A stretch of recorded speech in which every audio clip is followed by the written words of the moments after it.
Hello my lovely listeners, welcome back to my channel education source with Nita Chauhan. जैसा कि आप जानते हो कि हम 6th क्लास का सेकंड चैप्टर कर रहे हैं और हम इससे पहले ऋग्वेदिक पीरियड कर चुके हैं और हम जो कर रहे हैं वो है पोस्ट वैदिक पीरियड। तो इसमें हमारा जो आज का पार्ट है उसमें हम करेंगे आश्रम system. Let's start. Even in the later Vedic period, consider the age of man to be 100 years. It was divided into 4 आश्रम। तो इसमें कहा है कि एक आम आदमी की जो जीवन है उसको 100 वर्षों में मानकर उसे 4 आश्रम में डिवाइड किया गया है। जो फर्स्ट है वो है ब्रह्मचर्य, जिसमें टाइम जो है वो है 1 से लेकर 25 साल तक एक व्यक्ति का होगा। तो 1 से 25 साल तक उस व्यक्ति का जो टाइम होगा उसमें वो क्या करेगा, उसका काम है कि इस स्टेज पर वो person had to learn, receive education and learn rules while following celibacy. Celibacy का मतलब होता है ब्रह्मचर्य। इट मीन्स सिर्फ शिक्षा पर ध्यान देना है, सिर्फ अपने आप को एक अच्छा नागरिक बनाना है। इस चीज़ में आप 1 से 25 साल तक इस चीज़ पर आपको ना फोकस रहना चाहिए एक व्यक्ति का, एक आम विद्यार्थी का। एक नेक्स्ट है हमारा गृह आश्रम, जिसको कह सकते हैं गृहस्थ जीवन। तो इसमें टाइम पीरियड है 25 to 50 years. Eight this stage the task of livelihood and upbringing का मतलब होता है पालन पोषण करना, और यहाँ पर जो है लाइवलीहुड का मतलब होता है जीविका, मतलब पैसा कमाना। तो their children were assign for man, जो कि बच्चे जो है एक व्यक्ति की जिम्मेदारी होती है, तो उसको इस एज में अपने बच्चों का पालन पोषण करना है और जीविका कमाना है। नेक्स्ट है वानप्रस्थ, जो कि जब व्यक्ति 50 से 75 साल के बीच में होता है तो उसे क्या करना है, social task were prescribed for man at this stage. इस टाइम पे वो करेगा सामाजिक कार्य।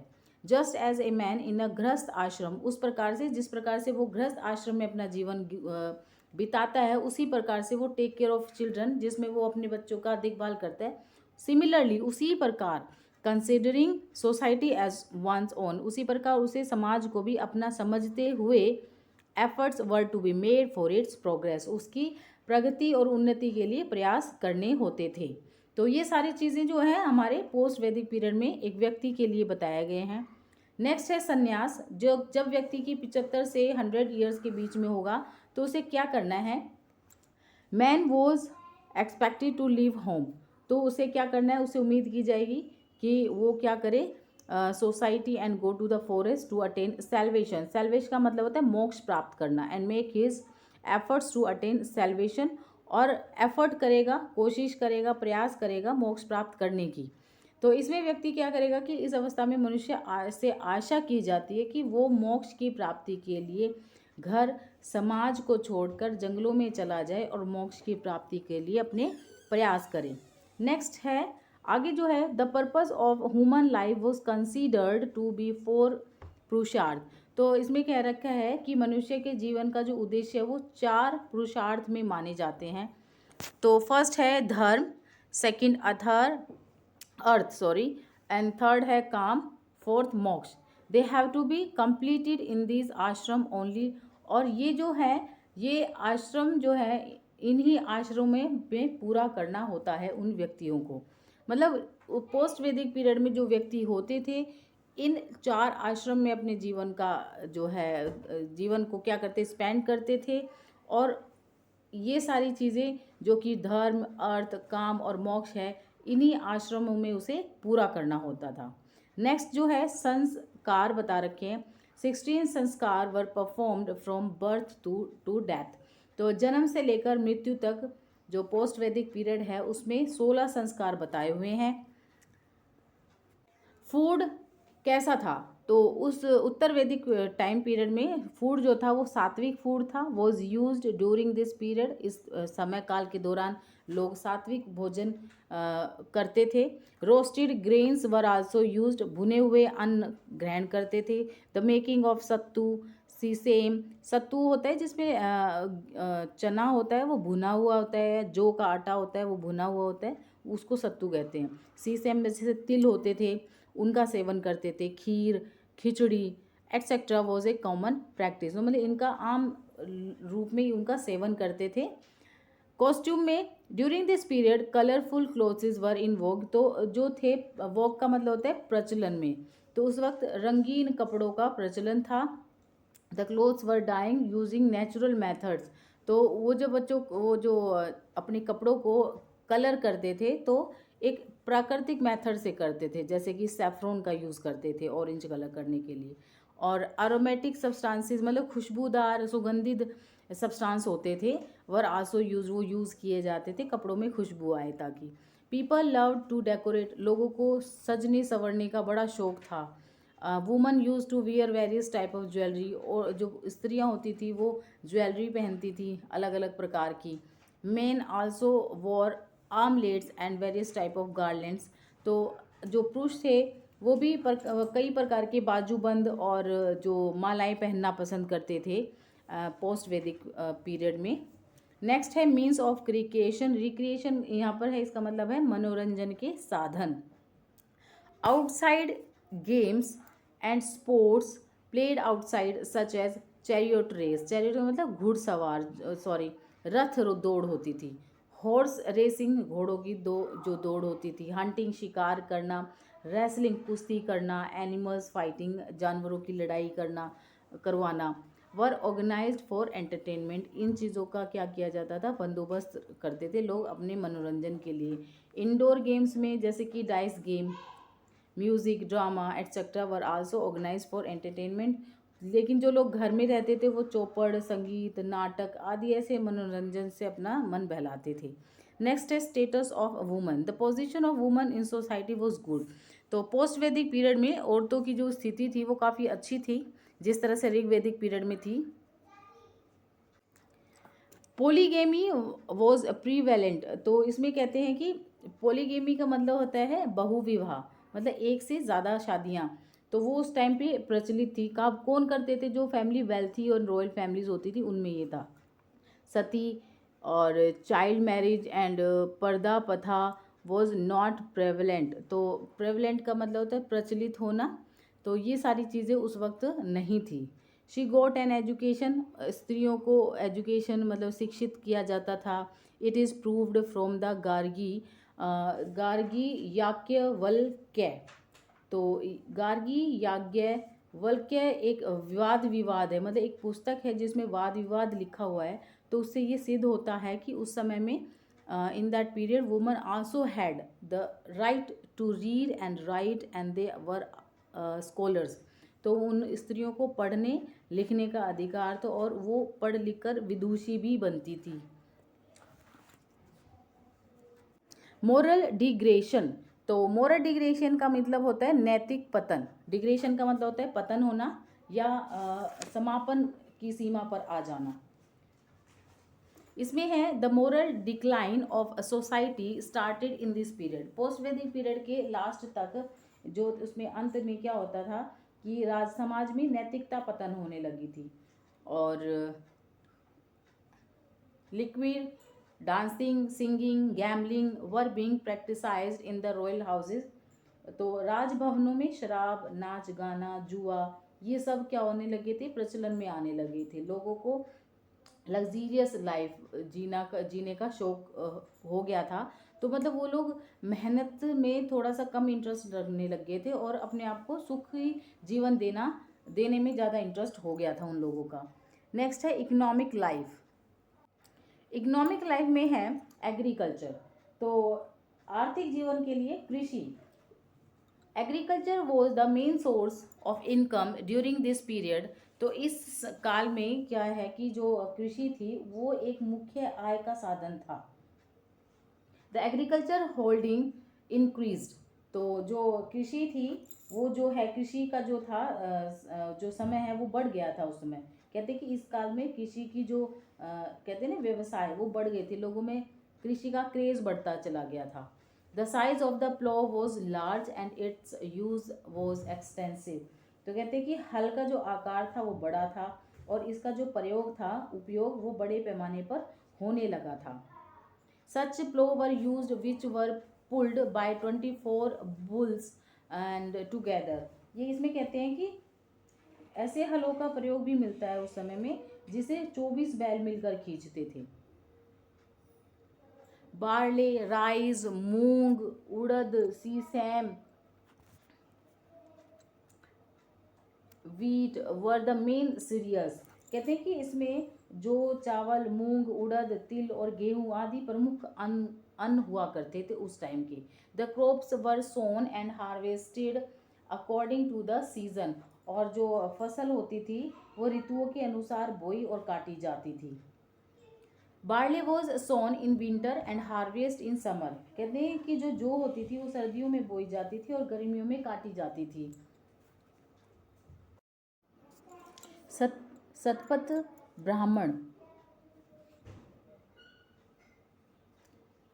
In the Satpatha Brahman, various work of agriculture are mentioned, like plowing, sowing, irrigation, harvesting, dewatering, etc. तो ये कहते हैं कि शतपथ ब्राह्मण में कृषि के अलग अलग कार्य बताए गए हैं, जैसे कि जुताई करना, बुआई करना, सिंचाई, कटाई, ओसाई आदि का उल्लेख मिलता है। तो ये एक बुक है जिसमें ये सब की बताया गया है। नेक्स्ट है मैन्योर फ्रॉम काउ। तो मतलब मैन्योर का मतलब होता है खाद, जो कहते हैं जो गोबर की बनी होती है। Dung was used to increase production. ये कहते हैं कि उत्पादन बढ़ाने के लिए गोबर की खाद का यूज़ किया जाता था। They dependent on rain for irrigation. सिंचाई के लिए वर्षा पर डिपेंड होना पड़ता था। They also used water from wells and rivers. तो कई बार वो कुएं का और नदियों का भी जल का भी प्रयोग करते थे। There was a fear among the farmer of floods, droughts and other natural calamities. तो कहते कई बार क्या होता था, ज़्यादा बारिश का आना या कम बारिश का होना, और कई बार कई ऐसी अन्य प्राकृतिक आपदाओं का भी खतरा लोगों को, किसानों को रहता था उस टाइम पे। Tantra mantra was performed to save agriculture from disease और सच क्लैमिटीज़। ये कहते हैं कि कृषि को रोगों से या कई ऐसी आपदाओं से, जो प्राकृतिक आपदाएं होती थी, उनसे बचाने के लिए तंत्र मंत्र का प्रयोग भी उस समय में उल्लेख मिला है कि लोग इस प्रकार की प्रक्रिया का भी प्रयोग करते होंगे। Animal husbandry. In this period, the importance of cow and increased a lot and it was looked upon with reverence। तो कहते हैं कि इस काल में गाय का महत्व काफ़ी बढ़ गया था और उसे श्रद्धा की दृष्टि से देखा जाता था। तो जो है कि तो क्या था, महत्व बढ़ गया था। Elephants and camels were also domesticated during this period. और जो ऊँट थे और हाथी थे, इस समय में लोग इन जानवरों को पालने लग गए थे। Apart from this horse, pigs, donkey, dogs and other useful animals were rare. Rare का मतलब होता है पालना। तो सुअर, गधा, कुत्ता और कई ऐसे अलग जानवर थे जिनको वो काम में यूज़ करते थे। ऐसे पशुओं को उन्होंने पालना शुरू कर दिया था। नेक्स्ट है इंडस्ट्रीज। इन द वाजसनेयी, तो वाजसनेयी संहिता है, उसमें we find mention of various professions होते हैं व्यवसाय। तो वाजसनेयी संहिता में हमें कई प्रकार के व्यवसायों के बारे में पता चलता है, क्योंकि इसमें लिखा गया है। तो उनमें कौन कौन से हैं, इंक्लूडिंग चैरियट मेकर्स मतलब रथकार, एंड गोल्ड स्मिथ मतलब स्वर्णकार जो सोने का काम करते हैं, एंड टेनियर्स मतलब जो चमड़े का काम करते हैं, ब्लैक स्मिथ जो लोहार होते हैं, पोटर्स मतलब कुम्हार, एंड व्यूवर्स मतलब जुलाहे जो साड़ी या कपड़ा बुनने का काम करते हैं, वॉशरमैन जो धोबी होते थे, एंड स्लोटरर्स मतलब वधिक, और नट्स जो कि नट मतलब क्या कह सकते हैं, रस्सियों पे जो चलते हैं उस प्रकार की, किसी कई तरह के सड़कों पे जो डांस वांस करते हैं उस तरह से। सिंगर्स गायकार होते थे। गोपास गोप जो कि गाय वाय चराते थे। बार्बर्स सूत नाई। एस्ट्रोलॉजर्स मतलब ज्योतिष इत्यादि। ऐसे कई बहुत सारे हमें इनके बारे में भी वहाँ से किस में पता चलता है, पोस्ट वैदिक पीरियड की जो किताबें हैं उनमें लिखा हुआ है। तो हमें ये कह सकते हैं कि वो लोग इस तरह का काम भी करते थे। Metal industry. The use of metals like gold, हिरण्य जिसको कहा गया हिरण्य, आयरन मतलब कृष्ण और जिसको कृष्ण अयस्क बोला गया है, कॉपर जिसको जो लाल अयस्क कहा गया है, सिल्वर चांदी होता है, tin, lead etcetera is found in this period. इस काल में ये सारी चीज़ें हमें मिली हैं। मतलब उस चीज़ का उल्लेखित भी है और हमें इन चीज़ों के साक्ष्य भी मिले हैं। The metals were smelted to make jewellery, तो कहते हैं कि इसमें धातुओं से ज्वेलरी बनाई जाती थी।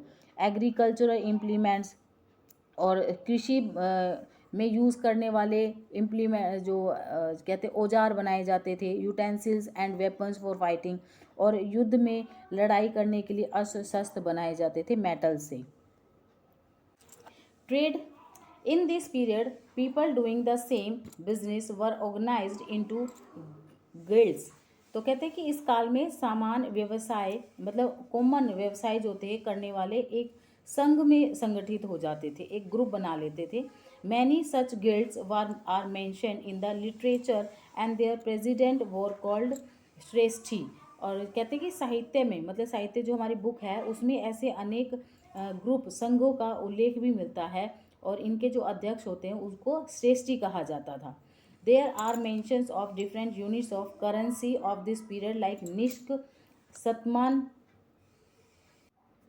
तो सतमान एंड कर्षपण, कर्षपण बोल सकते हैं इसको, एटसेट्रा। ट्रेड वॉज कैरिड, तो यहाँ पर इन तरह की करेंसियों के नाम मिलते हैं। कहते हैं कि इस काल के जो निष्क और सतमान और कार्षपण जो है ये मुद्राओं के नाम है, और इस तरह की कई प्रकार की मुद्राओं का इसमें उल्लेख मिलता है हमारी बुक्स में। Trade was carried out by water and land routes, तो कहते हैं व्यापार जो है वो जल और स्थल दोनों ही मार्गों से होता था। There is also a mention of big boats with 100 hulls, तो कहते हैं कि जो 100 पतवारों वाली एक बड़ी से बड़ी नाव का उसमें हमारा इसमें क्या है बुक में वर्णन मिलता है कि इस तरह की नाव का वो यूज़ करते थे, बड़ी बड़ी नाव का प्रयोग करते थे। Trade was also done from the hilly region, कहते पहाड़ी प्रदेशों से भी व्यापार किए जाते थे। Bullock carts were used to transport goods from one place to another, कहते सामान को एक स्थान से दूसरे स्थान पर ले जाने के लिए बैलगाड़ी का यूज़ किया जाता था। नेक्स्ट है हमारा रिलीजियस लाइफ, उनका धार्मिक जीवन कैसा था, मतलब धर्म के नाम पर वो किस तरह का जीवन जीते थे। In this period, the importance of earlier natural deities Indra, Varun and Agni had declined and the worship of new deities had started. तो कहते हैं कि यहाँ पर जो डाइटीज़ है वो देवताएं हैं, देवताओं को डाइटीज़ कहा गया है।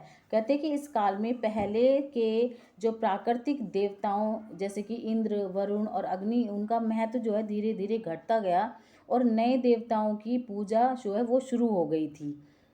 Now the place of Brahma Vishnu Mahesh was popular, अब जो थे ब्रह्मा विष्णु महेश का स्थान जो है सबसे ऊपर हो गया था, इन लोगों इन देवी देवताओं को पूजा जाने लगा। प्रीडोमिनेंस ऑफ यज्ञ, तो प्रीडोमिनेंस का मतलब प्रधानता, मतलब मुख्य होने लगे थे, प्रमुख हो गए थे, तो यज्ञों की प्रमुखता हो गई थी उस टाइम पे। नाउ यज्ञ हैज़ बिकम इसेंशियल, इसेंशियल का मतलब होता है इम्पोर्टेंट होना, उस वक्त बहुत ज़रूरी जो है वो यज्ञों को मानने लग गए थे लोग, यज्ञ पूजा पाठ में विश्वास करने लगे थे। Due to the composition of the yagya vedis and the presence of priest to conduct them, the yagya had become out of reach of the general public due to their long duration. कहते हैं कि उस समय में यज्ञ वेदियाँ जहाँ पर जिसके अंदर एक छोटा सा होल होता है जिसमें अग्नि जलाई जाती है, तो उनकी रचना, उनके संचालन के लिए पंडितों का होना, मतलब पूजा करने के लिए पंडित जरूरी होते थे। कई दिनों तक चलने के कारण यज्ञ जो है आम जनता की पहुंच से काफ़ी दूर होते चले गए थे। इन द पोस्ट वैदिक period rituals had become most prominent, कहते हैं कि उत्तर वैदिक काल में जो कर्म कांड थे उसने प्रधानता ले ली थी, मतलब पूजा पाठ ने जो थे वो इम्पोर्टेंट हो गए थे। In which along with household duties such laws for sacrifice were made which were beyond the imagination of ordinary humans, कहते जिनमें घर के कार्यों के साथ साथ महायज्ञ के ऐसे विधान बन गए थे जिनकी कल्पना आम लोगों की सोच से बाहर थी। द रिचुअल्स वर ऑब्जर्व्ड और not only for the birth to death but many karma were recommended for the peace of the departed soul. It means क्या था कि इन कर्म कांडों में मनुष्य के जन्म से लेकर मृत्यु तक का ही विधान नहीं था, बल्कि उसमें बहुत सारे ऐसे कर्म जो कि आत्मा की शांति के लिए भी बताए गए थे कि भाई हम किस तरह से किसी भी इंसान के मरने के बाद उसकी आत्मा को शांति दिलवा सकते हैं। इस तरह के इसमें कर्मकांड बताए गए हैं। आगे है तपस्या। तपस्या, in this period the feeling of giving pain to the body that is austerity also developed. कहते इस समय इस काल में शरीर को कष्ट देने मतलब कि तपस्या की भावना का भी विकास हुआ। तो जो थी कि जो भावना ऑस्टिनेशन मतलब भावना डेवलप हुई थी। Truth originated from austerity and by penance were even the gods can be subdues. कहते इसमें कि जो थी सत्य की उत्पत्ति तपस्या से ही हुई और तप के द्वारा ही देवताओं को भी वश में किया जा सकता है।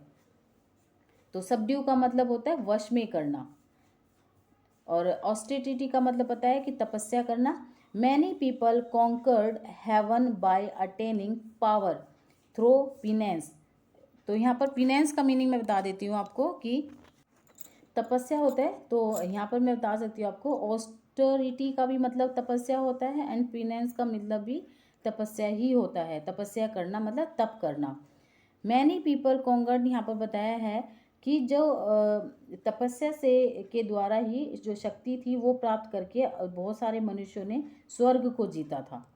तो यहाँ पर है Prajapati also created the world through penance. Penance का मतलब मैं आपको बता चुकी हूँ तपस्या। तो कहते हैं कि प्रजापति ने भी तप के द्वारा ही सृष्टि की रचना की थी। There is mention of severe penance by many sages during this period. इस समय काल में अनेक ऋषियों द्वारा घोर तपस्या मतलब बहुत ही कठिन तपस्या का क्या मिलता है, बड़े बड़ी तपस्याओं का वर्णन मिलता है हमें। यहाँ देखते हैं हम डू यू नो में during this period superstitious started to increase among the people. इस समय काल में लोगों में अंधविश्वास बढ़ने लगा था। सुपरस्टिशियस का मतलब होता है अंधविश्वास। People started believing in ghost. लोगों को भूत प्रेत में विश्वास होने लगा था। The believe in which craft and magic has become firm. तो कहते हैं कि जादू टोना और मंत्रों में उनका विश्वास जो है दृढ़ हो गया था। Atharvaveda there is a detailed mention of tantra mantra to protect from ghost.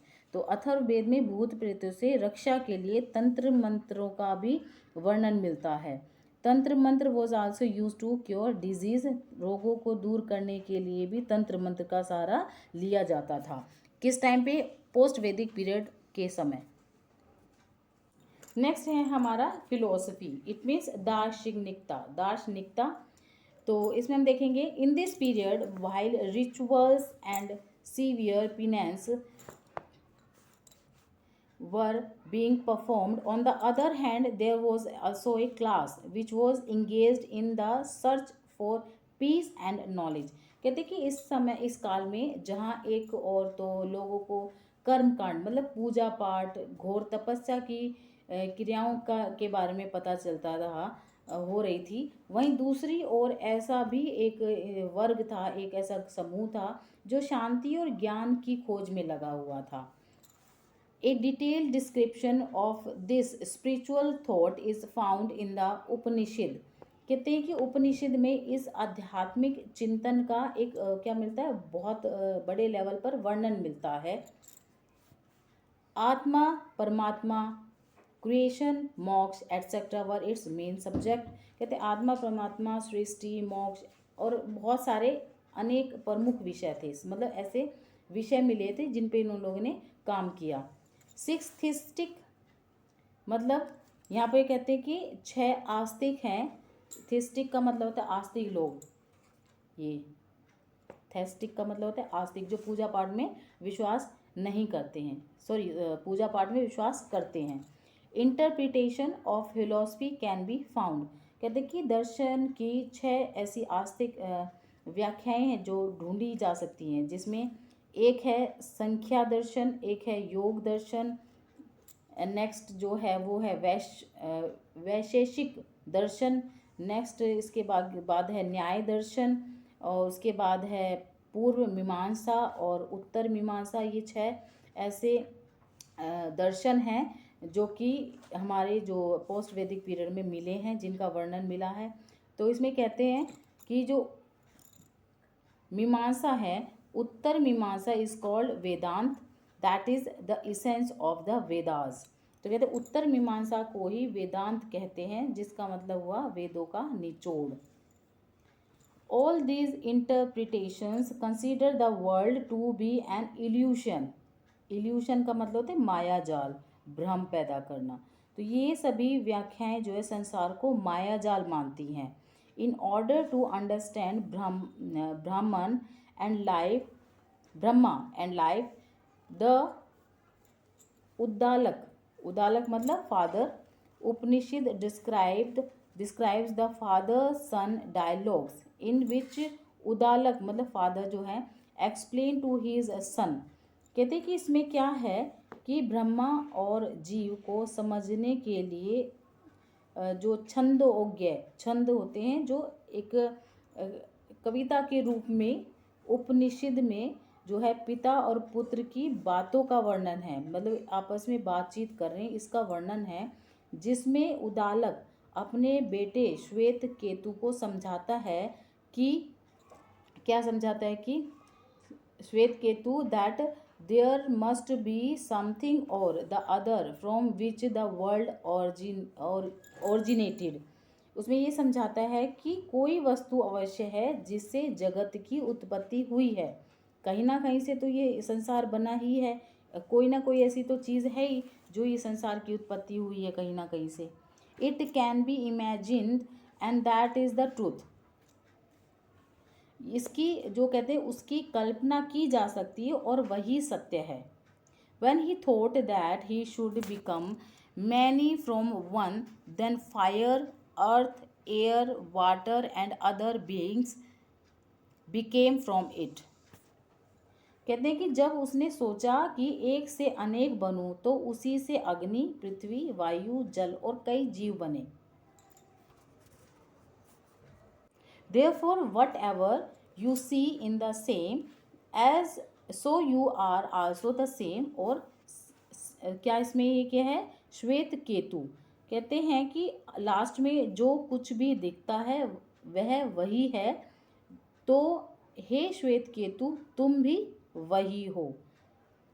तो इसमें पोस्ट वैदिक पीरियड में कुछ ऐसे शब्दों का यूज़ किया गया है, इस तरह की जो है बातचीत जो हमारे उसमें मिली हैं, जो ब्राह्मण और लाइफ के नाम पे एक जो उपनिषद है, जिसको हम ये कह सकते हैं छांदोग्य उपनिषद, उसमें इस तरह की एक पुत्र और एक पिता के बातों का वर्णन है, जिसमें इस तरह की वर्डिंग का यूज़ किया गया है। The ultimate goal of man is to attain salvation. Attain का मतलब होता है प्राप्त करना, सैल्वेशन का मतलब मोक्ष। तो कहते हैं कि मनुष्य का जो लास्ट का जो होता है लक्ष्य, मेन गोल होता है, वो होता है मोक्ष प्राप्त करना। मोक्ष का मतलब है हर चीज़ से, मोह माया से छूट जाना, एक सेटिस्फैक्शन, एक अपने आप से एक संतुष्टि होना इस दुनियादारी से, कि हाँ जो मुझे मिलना था और जो मुझे मिला है वही सही था।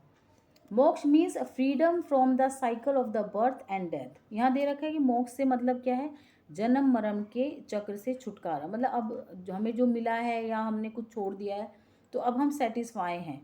मोक्ष does not destroy the soul. कहते हैं कि मोक्ष से जीव का विनाश नहीं होता, मतलब व्यक्ति जो होता है उसका समाप्त नहीं होता मोक्ष पाने से, कि उसकी आत्मा नहीं है, मर गई है तो वो उसकी आत्मा भी खत्म होगी, but it merge with Brahma of which it is the part. कहते कि ये बल्कि ये तो ब्रह्मा में मिल जाती है, ब्रह्मा हो जाती है।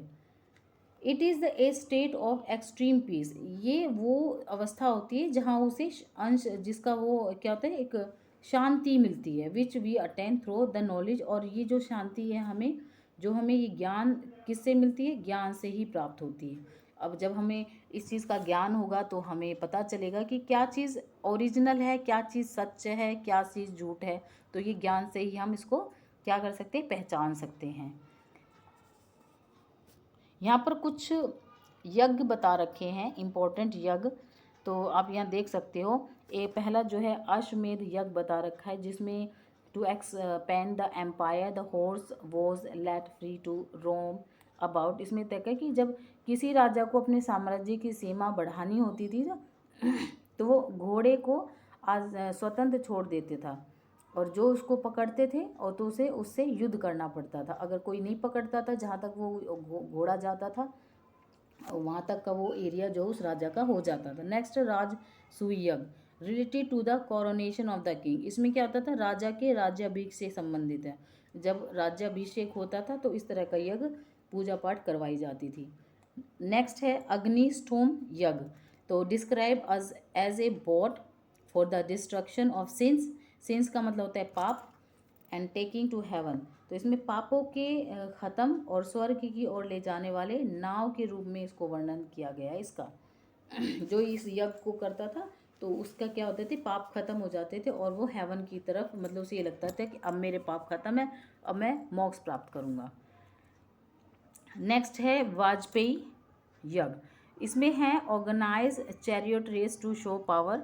शक्ति प्रदर्शन के लिए रथ दौड़ का आयोजन किया जाता था इसमें। तो यहाँ पर हमारा जो 6 चैप्टर वो कंप्लीट हो गया। नेक्स्ट वीडियो में हम मिलेंगे आपको नेक्स्ट चैप्टर के साथ। तब तक के लिए अपना ध्यान रखिए। Good bye and take care.